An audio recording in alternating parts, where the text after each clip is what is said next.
So, in today's world, which is, let's be honest, pretty uncertain, how does a rising power like India protect itself without, stalling its own growth? Well, that's exactly what we're going to get into.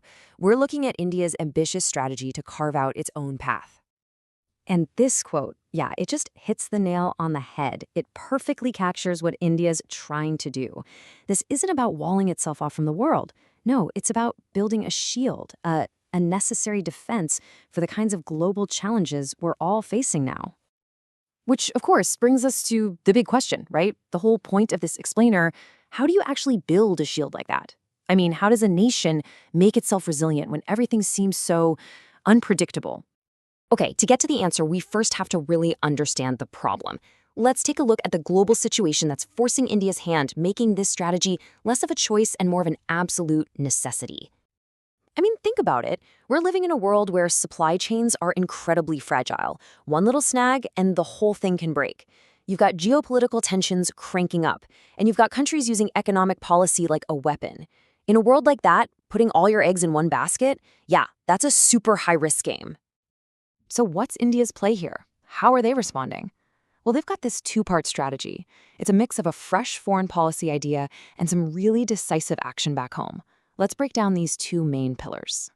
First up, you have the big picture concept, strategic autonomy. Think of this as the guiding star for India's foreign policy. The whole idea is to not be dependent on any single country or alliance, so that you always have the freedom to do what's best for you.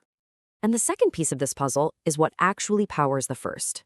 You can't have strategic autonomy out in the world if you're not strong at home. And that's where Atma-Nirbhar Bharat, or self-reliance, comes in. This is the engine room, a huge national mission to boost manufacturing, drive innovation, and cut down on depending on other countries for the really important stuff.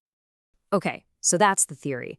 But let's get into the practice. How is this all actually taking shape on the ground? How is India really building the shield from the inside out? One of the most critical areas is defense. For a long time, India was one of the world's biggest importers of military gear. Well, that's changing. The ambition now is just massive. They want to be a global leader in defense exports. This chart right here gives you a sense of just how big that goal is. It's a fundamental shift from being a customer to becoming a supplier. And let's be real, in the 21st century, real power, real sovereignty, it's technological. Which brings us to the all-important race for semiconductors.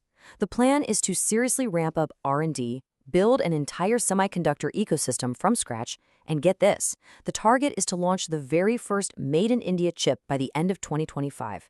That would be an absolute game changer for both security and the economy. Now, this huge push at home, it ties directly into a global strategy. The timing is kind of perfect, actually. It lets India tap into this major shift happening in global manufacturing. The whole China plus one strategy, where companies are looking to diversify their supply chains. And if you're thinking, is this for real? Just look at this number, around 14%. That's roughly 1 out of every 7 iPhones in the world is now manufactured in India. This isn't some far-off plan. This is a massive shift, and it's happening right now. And they're not stopping there, not even close. The target is to get that number up to 25%, a full quarter of all iPhones by 2025. It just shows you the incredible speed and scale of this push to become a real, credible alternative in global manufacturing. And look, this isn't just about Apple. This trend is way bigger than one company or one industry. You've got global giants from retail, think Walmart, to aerospace, think Airbus, all dramatically increasing how much stuff they buy from India. It's a huge vote of confidence from all corners of the global economy. Now, a shift this big doesn't just happen by accident. It's being actively powered by government policies.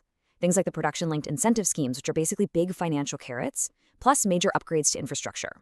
And on top of that, you've got key international partnerships, like the one with Japan and Australia to make supply chains more resilient, and that really ambitious India-Middle East-Europe Economic Corridor, IMEC.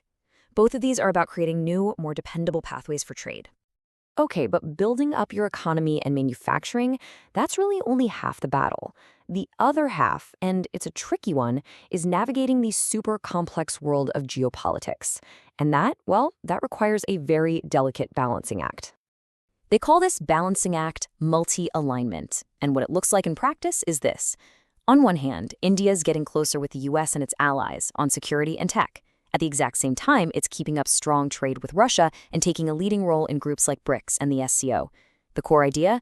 Talk to everyone, work with everyone, but don't get tied down or become dependent on anyone. And you see this same strategy playing out on the high seas. You've probably heard of China's string of pearls, right? It's this network of ports and facilities across the Indian Ocean. Well, to counter that, India is busy building its own necklace of diamonds. It's a counter strategy, a network of maritime security partnerships with other countries, all designed to keep the Indian Ocean stable and secure. All right, so we've covered the why and the how of all this. But what does it all add up to? What are the actual stakes here? Why does this whole grand strategy matter so much for India and, frankly, for the rest of the world?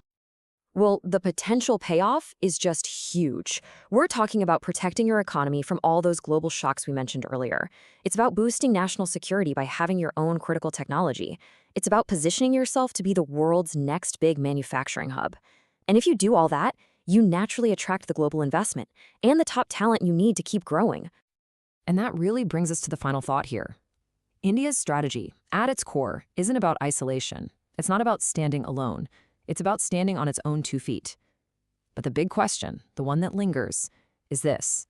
In a world that is more connected than it has ever been, how do you actually balance that shield of self-reliance with the absolute necessity of working with global partners? Finding the answer to that, well, that's the challenge that's going to define India's story for a long, long time.